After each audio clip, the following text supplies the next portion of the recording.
Selamat pagi Bapak Saudara. Puji nama Tuhan, kita ada sampai hari ini itu semua karena kebaikan Tuhan, amin. Sebelum kita mulai ibadah kita, ada beberapa pengumuman, yaitu persembahan kita dilakukan via transfer dan juga dompet virtual. Kita mulai ibadah kita siapkan hati kita, sebab Allah kita Allah yang begitu baik. Kita sampai pada ibadah Jumat ini, Jumat Agung ini, itu semua karena kebaikan Tuhan Yesus. Terima kasih Tuhan, terima kasih Tuhan. Terima kasih Bapa, ini kami Tuhan, ini kami Tuhan Yesus, ini kami Bapa. Kami bersatu hati Tuhan, walaupun kami berbeda-beda tempat Tuhan, tapi kami percaya Tuhan, hati kami satu Tuhan, memuji nama-Mu Tuhan lebih lagi Tuhan. Sebab Engkau yang layak kami tinggikan, sebab Engkau yang layak kami puja Tuhan. Terima kasih Tuhan Yesus, terima kasih Bapa. Kalau kami hidup Tuhan, kami mau hidup hanya bagi nama-Mu Tuhan. Terima kasih Tuhan, terima kasih Tuhan. Mari kita angkat sebuah pujian.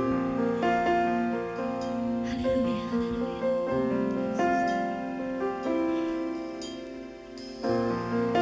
Haleluya Tuhan. Yesus, Kau kebenaran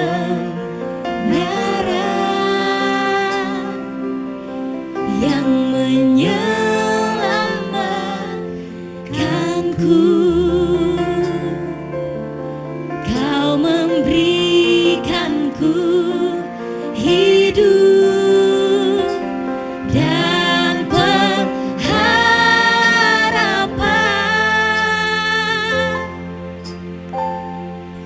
Ku ikut kehendak-Mu, ku perlu anugerah-Mu. Ku nyatakan janjiku kepadamu.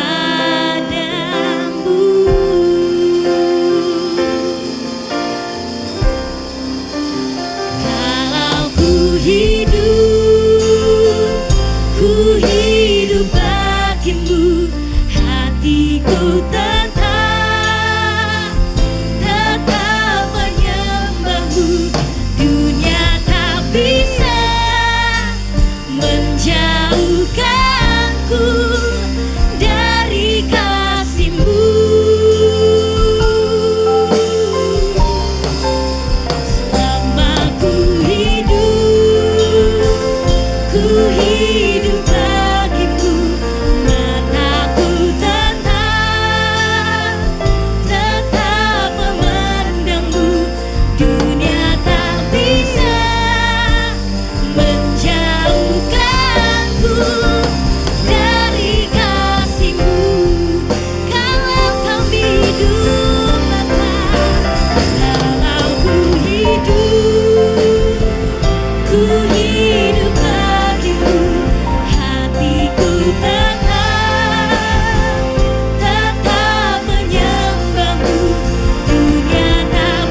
sanggup untuk melakukan mujizat-Mu. Karena salib-Mu ku hidup, karena salib-Mu ku menang. Engkau yang berkuasa, sanggup untuk melakukan mujizat-Mu, Bapa. Karena salib-Mu ku hidup, karena salib-Mu ku menang. Engkau yang berkuasa, sanggup untuk melakukan mujizat. Karena salib-Mu, karena salib-Mu ku hidup, karena salib-Mu ku menang. Engkau yang berkuasa, sanggup untuk melakukan mujizat. Melakukan mujizat, untuk melakukan mujizat-Mu di hidupku.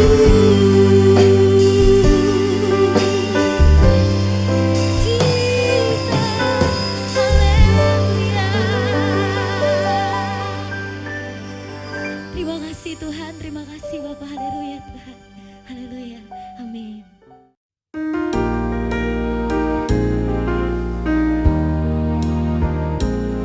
Kasih Allahku sungguh telah terbukti ketika Dia serahkan anaknya. Kasih Allah mau berkorban bagi kau dan aku. Tak ada kasih seperti kasih-Mu. Bersyukur, bersyukur, bersyukur. Oh, bersyukur karena kasih setia-Mu. Ku sembah, ku sembah, ku sembah dan ku sembah. Selama hidupku ku sembah Kau Tuhan. Selama hidupku ku sembah Kau Tuhan.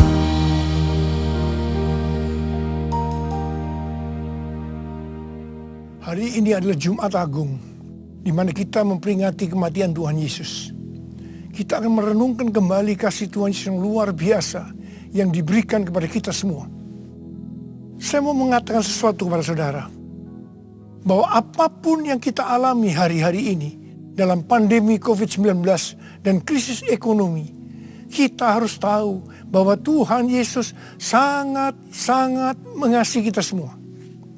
Yang paling penting kita harus mengerti bahwa kasih Tuhan Yesus kepada kita adalah supaya kita diselamatkan.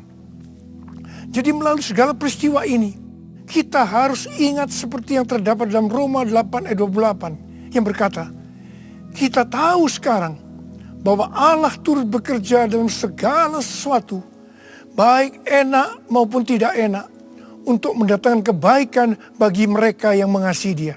Apakah saudara mengasihi Tuhan Yesus? Kalau saudara berkata, ya, saya mengasihi Tuhan Yesus, berarti ayat ini buat saudara. Saya percaya melalui semua yang terjadi, kita yang mengasihi Tuhan Yesus akan makin serupa dengan gambarnya. Melalui semua yang terjadi, juga mereka yang selama ini tertidur, suam-suam kuku, mati rohani akan dibangunkan kembali. Mereka akan bertobat dan minta ampun kepada Tuhan Yesus. Tuhan Yesus mengingatkan kita agar kita tidak hidup dalam ketakutan, kekhawatiran, kepanikan yang terus-menerus. Ingat bahwa hidup mati kita di tangan Tuhan. Sekali lagi, bahwa hidup mati kita di tangan Tuhan. Bukan di tangan COVID-19. Bukan di tangan krisis ekonomi. Hari-hari ini lebih banyak orang-orang yang takut kepada hal-hal yang lain ketimbang takut kepada COVID-19 itu sendiri. Hal inilah yang dikehendaki oleh iblis. Kalau hal ini berlarut-larut, maka akan lebih banyak orang yang meninggal karena ketakutan ketimbang meninggal karena COVID-19 itu sendiri. Karena itu kita harus mengingat firman Tuhan yang berkata, dalam tinggal tenang dan percaya terletak kekuatanmu. Alkitab berkata, Yesus mati karena dosa-dosa kita. Dia dikuburkan, tapi pada hari yang ketiga dia dibangkitkan. Alkitab berkata, semua orang telah berbuat dosa dan telah kehilangan kemuliaan Allah. Upah dosa ialah maut, mati kekal selama-lamanya, tempatnya di neraka. Neraka adalah tempat yang sangat mengerikan. Jangan sampai masuk neraka. Karena itu Tuhan Yesus datang ke dalam dunia ini untuk menyelamatkan kita semua. Bagaimana cara Tuhan Yesus menyelamatkan kita? Alkitab berkata, Tuhan Yesus yang tidak mengenal dosa, dijadikan dosa oleh karena kita. Supaya di dalam Dia, yaitu mereka yang percaya kepada Tuhan Yesus, dibenarkan oleh Allah. Apa arti daripada ayat ini? Tadi dikatakan, semua orang telah berbuat dosa dan telah kehilangan kemuliaan Allah. Upah dosa ialah maut, mati. Jadi Tuhan Yesus harus mati menggantikan saudara dan saya. Kalau kita melihat cara mati Tuhan Yesus, saya katakan itu sangat-sangat tidak manusiawi. Alkitab menuliskan ada 10 tahap penderitaan Tuhan Yesus. Dari Taman Getsemani sampai Golgota. Sangat mengerikan. Tahap yang pertama, ketika berada di Taman Getsemani, Tuhan Yesus berdoa kepada Bapa dalam keadaan ketakutan. Sampai peluhnya seperti tetes-tetes darah yang jatuh ke tanah. Pada saat itu seorang malaikat turun untuk menguatkan Tuhan Yesus. Tuhan Yesus berdoa kepada Bapa, ya Bapakku, jikalau sekiranya mungkin, biarlah cawan ini lalu daripadaku. Tetapi jangan seperti yang ku kehendaki, melainkan seperti yang kau kehendaki. Di sini Tuhan Yesus mengajar kepada kita, bahwa di dalam doa, kita boleh menawar, tetapi jangan memaksakan kehendak. Bagi yang sekarang ini dalam keadaan ketakutan, kita harus ingat bahwa Tuhan Yesus pernah mengalami ketakutan untuk menebus dosa kita semua. Karena itu datanglah kepada Tuhan Yesus. Dia pasti mampu dan mau menolong kita semua. Tahap yang kedua, Tuhan Yesus ditangkap. Dia dituduh dengan bermacam-macam tuduhan, diludahi, mukanya ditinju, dipukul. Tetapi Tuhan Yesus tidak membalas. Di sini Tuhan Yesus mempraktekkan apa yang Dia ajarkan kepada kita.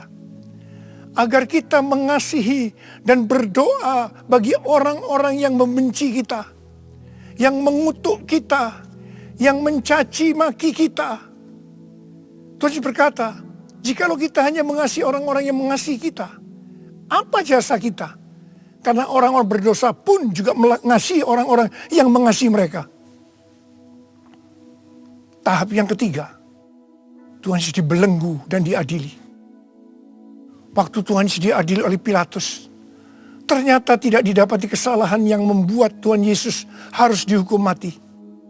Sementara itu orang-orang Yahudi terus berteriak-teriak supaya Tuhan Yesus dihukum mati. Salibkan dia! Salibkan dia! Akhirnya Pilatus menyerahkan Tuhan Yesus untuk disalibkan. Tahap yang keempat, Tuhan Yesus dicambuk. Proses awal dari penyalipan, jubah Tuhan Yesus dibuka dan dihukum cambuk. Dua legojo bergantian menghunjamkan cambuk ke punggung Tuhan Yesus. Ujung cambuk itu terbuat dari potongan tulang dan potongan besi. Tiap kali cambuk itu dihunjamkan ke punggung Tuhan Yesus, itu menimbulkan luka yang dalam. Tuhan Yesus berteriak kesakitan. Darah Tuhan Yesus bercucuran. Tuhan Yesus bermandikan darah. Tahap yang kelima, kepala Tuhan Yesus diberi mahkota duri. Duri ditancapkan di kepala Tuhan Yesus dengan cara dipukul. Sakitnya luar biasa. Darah bercucuran. Tahap yang keenam, Tuhan Yesus memikul salib. Dalam kesakitan, berlumuran darah, ditambah semalam Tuhan Yesus tidak tidur. Tuhan Yesus harus memikul salibnya. Tuhan Yesus jatuh bangun karena tidak kuat. Maka Simon dari Kirene disuruh menggantikannya.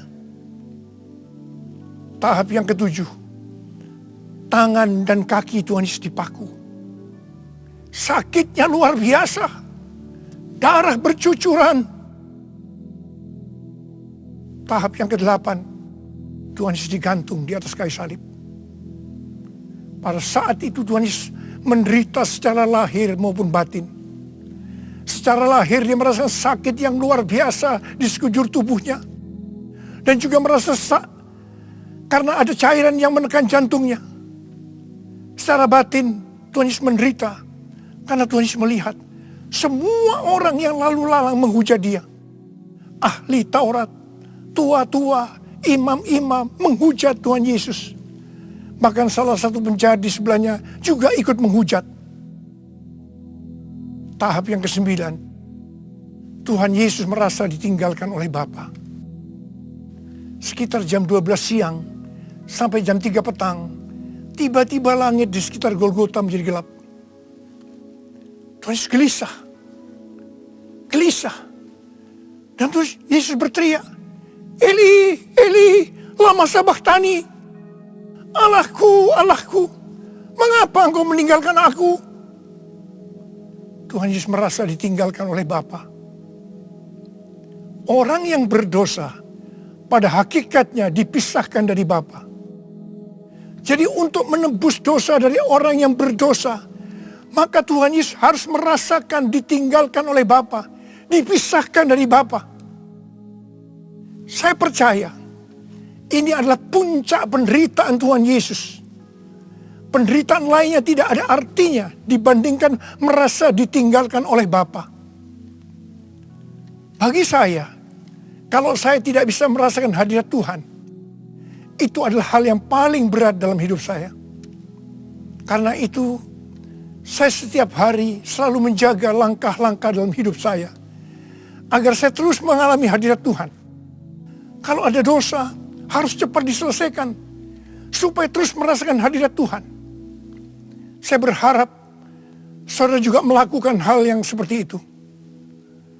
Kalau ada di antara saudara yang sudah tidak bisa merasakan hadirat Tuhan, dan saudara menganggap itu biasa, saudara harus bertobat. Saya mau katakan sesuatu kepada saudara. Tidak ada yang lebih berbahagia daripada kalau kita berada dalam hadirat Tuhan. Sebab Alkitab berkata, di hadapanmu ada sukacita berlimpah-limpah. Artinya di dalam hadirat Tuhan ada sukacita, kebahagiaan yang berlimpah-limpah. Tahap yang ke-10.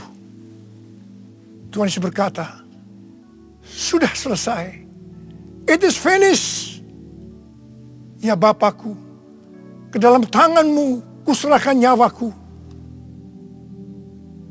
Tuhan Yesus mati. Pertanyaannya, mengapa Tuhan Yesus harus mati dengan cara demikian? Mengapa tidak dengan cara yang mudah? Dipenggal kepalanya, selesai. Mengapa Tuhan Yesus harus mati dengan bermandikan darah? Alkitab katakan, tanpa penumpahan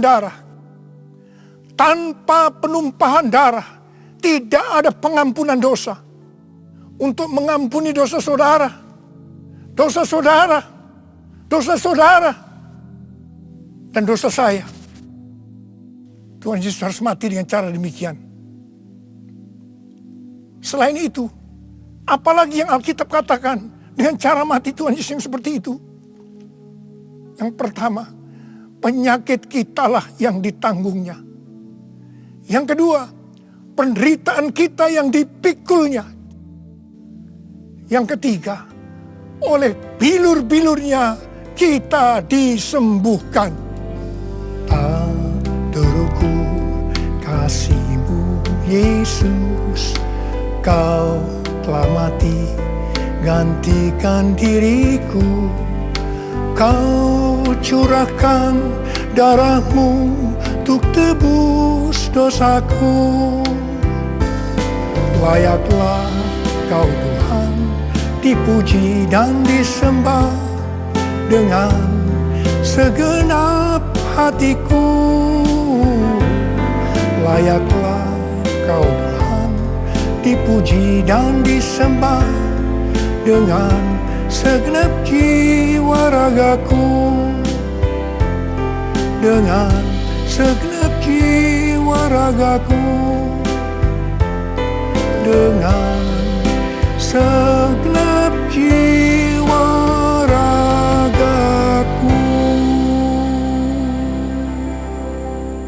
Tuhan Yesus mati karena dosa-dosa kita. Dia dikuburkan, tetapi pada hari yang ketiga Dia dibangkitkan. Haleluya! Tuhan Yesus tidak selamanya mati, tetapi pada hari yang ketiga Tuhan Yesus dibangkitkan. Apa yang Alkitab katakan kalau sampai Tuhan Yesus tidak bangkit? Yang pertama, sia-sialah pemberitaan firman Tuhan. Saya di sini memberitakan firman Tuhan tidak ada artinya. Sia-sia. Tapi puji Tuhan, Tuhan Yesus hidup. Tuhan Yesus bangkit. Pemberitaan firman Tuhan menjadi tidak sia-sia. Hal yang kedua, kalau sampai Tuhan Yesus tidak bangkit, sia-sialah kepercayaan kita. Dan kita akan tetap mati di dalam dosa-dosa kita. Demikian juga dengan orang-orang yang mati di dalam Tuhan. Mereka akan tetap binasa. Tetapi puji Tuhan, Tuhan Yesus bangkit. Kita tidak akan mati di dalam dosa-dosa kita. Tetapi kita akan bersama-sama dengan Tuhan Yesus selama-lamanya. Katakan amin. Hal yang ketiga, kalau sampai Tuhan Yesus tidak bangkit, kita adalah orang-orang yang paling malang dari segala manusia. Tetapi puji Tuhan, Tuhan Yesus bangkit. Kita bukan orang-orang yang paling malang dari segala manusia, tapi justru orang yang paling beruntung dari segala manusia. Ada berapa banyak di antara saudara orang-orang yang paling beruntung dari segala manusia? Angkat tangan saudara. Sebab Dia hidup, ada hari esok. Sebab Dia hidup, ku tak gentar. Karena ku tahu Dia pegang hari esok. Hidup jadi berarti sebab Dia hidup. Hidup jadi berarti sebab Dia hidup. Hidup jadi berarti sebab Yesus hidup. Karena Tuhan Yesus hidup, maka ada hari esok. Karena Tuhan Yesus yang pegang hari esok saudara dan saya, Dia hidup. Dia berkata kepada kita, jangan kamu takut. Jangan kamu khawatir, jangan kamu panik. Karena Tuhan Yesus hidup, maka Dia memerintahkan kepada kita untuk menghardik COVID-19 dan krisis ekonomi dengan berkata, diam, tenanglah. Mari, saya mau ajak saudara, kita bersama-sama menghardik COVID-19 dan krisis ekonomi. Mari katakan bersama saya, dalam nama Yesus, dalam nama Tuhan Yesus, aku perintahkan kau, COVID-19, krisis ekonomi, diam, tenanglah. Diam, tenanglah. Mari kita berdoa agar nubuatan para nabi yang mengatakan pandemi COVID-19 akan selesai pada waktu Paskah. Hal itu akan digenapi. Hal itu akan terjadi. Katakan amin. Karena Tuhan Yesus hidup, kita akan melihat Pentakosta ketiga akan digenapi. Di mana melalui semua peristiwa yang sedang terjadi saat ini, penuaian jiwa yang terbesar dan yang terakhir sebelum Tuhan Yesus datang kembali, itu terjadi. Kita akan melihat bangkitnya generasi Yeremia, yaitu generasi anak-anak muda yang dipenuhi dengan Roh Kudus, cinta mati-matian kepada Tuhan Yesus, tidak kompromi terhadap dosa, dan akan memenangkan banyak jiwa. Kepada kita, orang yang sungguh-sungguh dengan Tuhan, akan diberikan kuasa untuk menyelesaikan amanat agung Tuhan Yesus.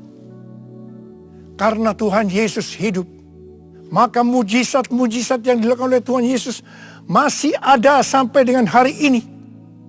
Orang buta melihat, orang lumpuh berjalan, orang tuli mendengar, orang mati dibangkitkan, orang kusta menjadi tahir, dan kepada orang miskin diberitakan kabar baik. Karena Tuhan Yesus hidup, maka di dalam pandemi COVID-19, Tuhan menyuruh kita memperkatakan Mazmur 91. Mari, saya ajak saudara, mari kita perkatakan bersama-sama.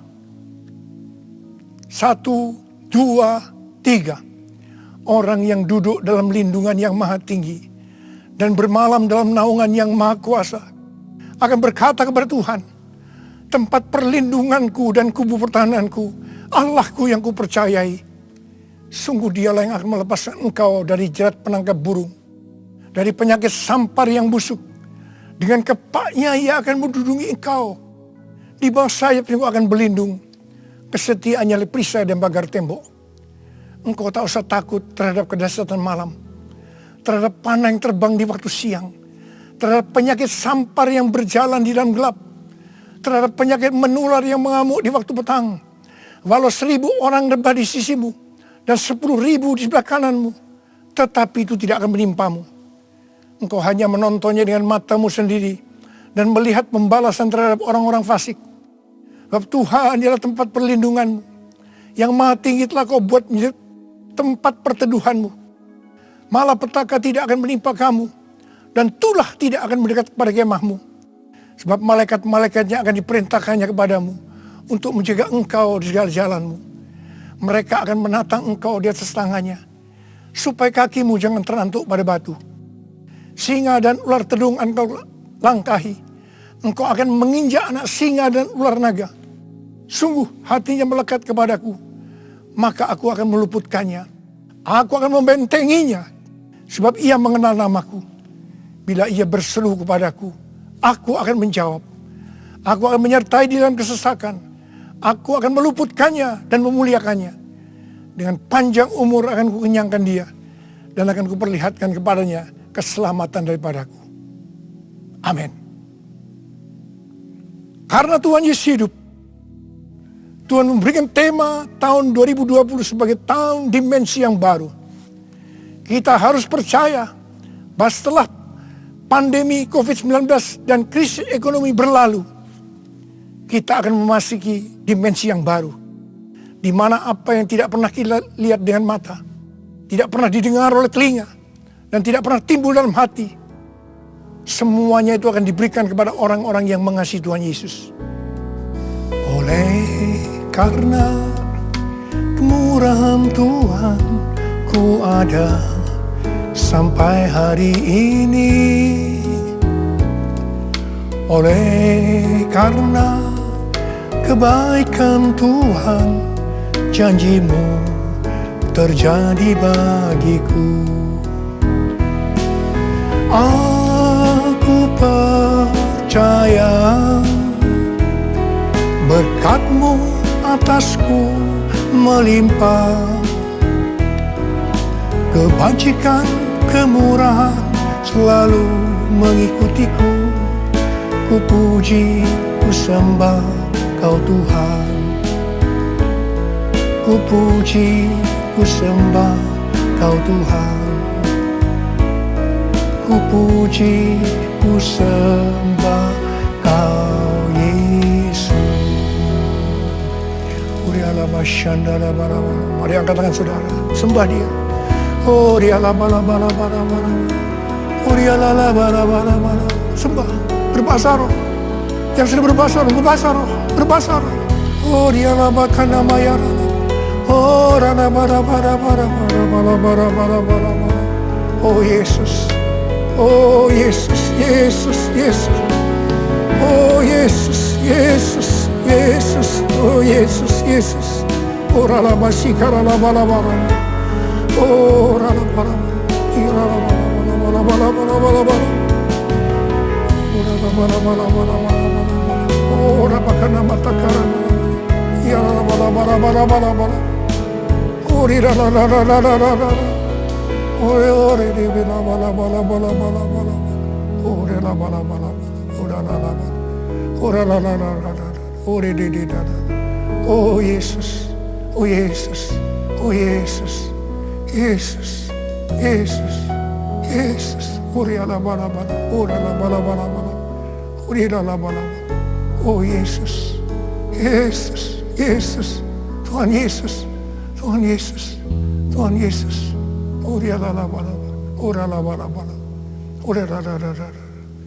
Mari saudara-saudara, kita akan masuk dalam perjamuan kudus. Kita akan mengingat ayat ini. Sebab setiap kali kamu makan roti ini dan minum cawan ini, kamu memberitakan kematian Tuhan sampai Ia datang. Perjamuan kudus adalah perjamuan Tuhan Yesus sendiri. Setiap kali kita masuk dalam perjamuan kudus, Tuhan Yesus selalu mengingatkan kepada kita, biarlah ini menjadi peringatan akan aku. Mari, arahkan hati saudara kepada kebaikan Tuhan. Kita akan mengingat kebaikan Tuhan. Mari tundukkan kepala. Siapakah kami ini ya Tuhan? Sebelum kami mengenal Engkau, kami semua orang berdosa. Upah dosa adalah maut, mati. Tapi Engkau tidak berdosa, telah dijadikan dosa oleh karena kami. Engkau harus turun dari surga mulia, mati ganti kami dengan penderitaan yang luar biasa. Sungguh kalau kau pikirkan betapa baiknya Kau Tuhan, Kau jadikan kami sebagai anak-anak-Mu. Engkau berkati kami, Engkau tuntun kami, Engkau sembuhkan kami. Engkau tegur juga kalau kami salah. Itu Engkau ya Aba, itu Engkau. Saudara yang dikasihi Tuhan, Tuhan akan memberkati saudara melalui perjamuan kudus. Tapi Tuhan mau kita makan dan minum dengan cara yang benar. Karena itu sekarang masing-masing berdoa. Introspeksi, lihat keadaan dirimu masing-masing. Jangan menyimpan dosa. Kalau ada dosa yang sekarang Tuhan ungkapkan kepada saudara, langsung minta ampun. Ampuni Tuhan. Ampuni kami ya Tuhan. Ampuni kami ya Tuhan. Ampuni kami. Ampuni. Ampuni. Terima kasih Bapa. Kami akan masuk dalam perjamuan kudus dengan hati yang penuh sukacita. Dalam nama Yesus yang berdoa. Amin. Mari saudara, angkat roti di tangan kanan saudara tinggi-tinggi. Sebab apa yang telah kuteruskan kepadamu telah aku terima dari Tuhan. Yaitu bahwa Tuhan Yesus pada malam waktu diserahkan mengambil roti. Dan sesudah itu yang mengucap syukur atasnya. Dia memecah-mecahkannya dan berkata, inilah tubuhku yang diserahkan bagi kamu. Perbuatlah ini menjadi peringatan akan aku. Saudara kasih Tuhan, bukankah roti yang kita pecah-pecahkan ini adalah persekutuan kita dengan tubuh Kristus? Mari kita makan dalam nama Yesus.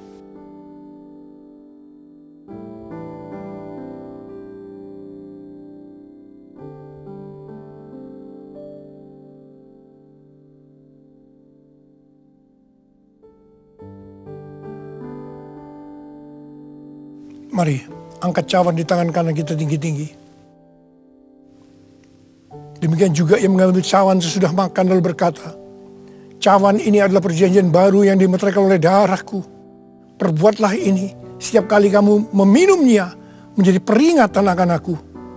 Sudah dikasih Tuhan, bukankah cawan pengucap syukur yang atasnya kita ucapkan syukur adalah persekutuan kita dengan darah Yesus? Mari kita minum dalam nama Yesus.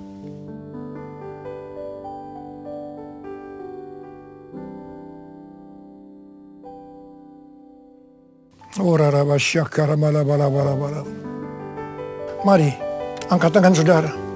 Ucapan syukur dengan suara. Jangan diam. Ucapan syukur. Oh Tuhan, mengucap syukur padamu ya Tuhan. Terima kasih ya Tuhan.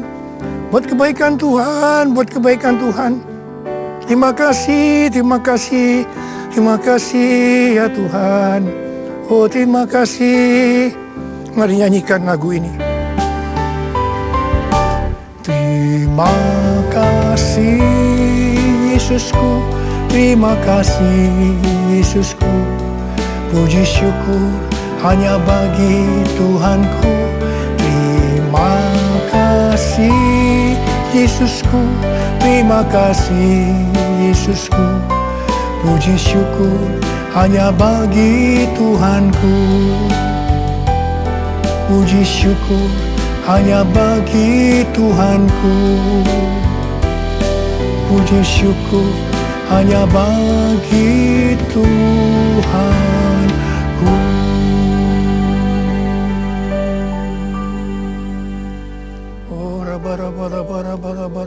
Oh Yesus, Tuhan Yesus, terima kasih buat kehadiran-Mu. Terima kasih buat berkat-berkat-Mu, kesembuhan, kelepasan, jawaban doa, kekuatan yang baru, pengharapan yang baru. Tuhan, anak-anak-Mu diberkati, dikuatkan pada hari-hari ini Tuhan. Pada waktu pandemi COVID-19, krisis ekonomi, Tuhan berikan kekuatan buat anak-Mu, berkati mereka.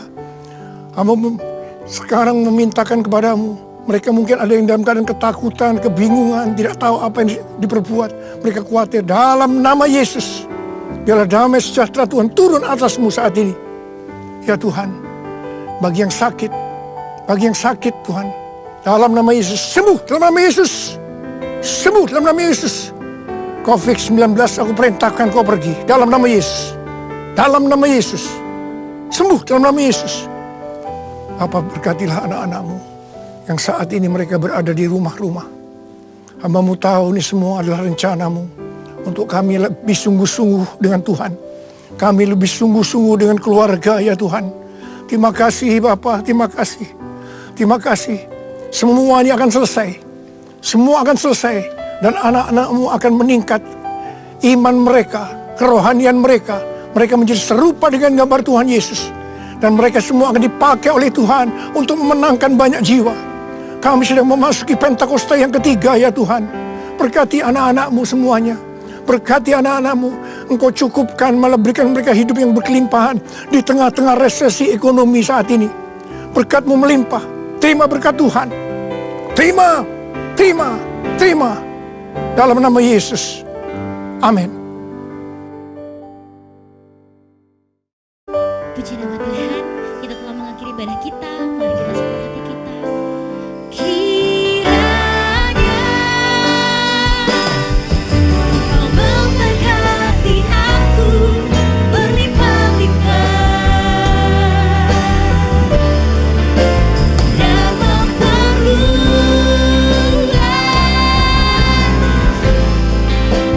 dan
Mari angkat kedua tangan saudara, terima berkat Tuhan.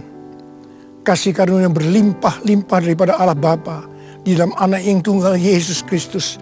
Persekutuan yang manis dengan Roh Kudus menyertai saudara sekalian mulai hari ini sampai Tuhan Yesus datang menjemput kita di awan-awan dan bahkan sampai selama-lamanya.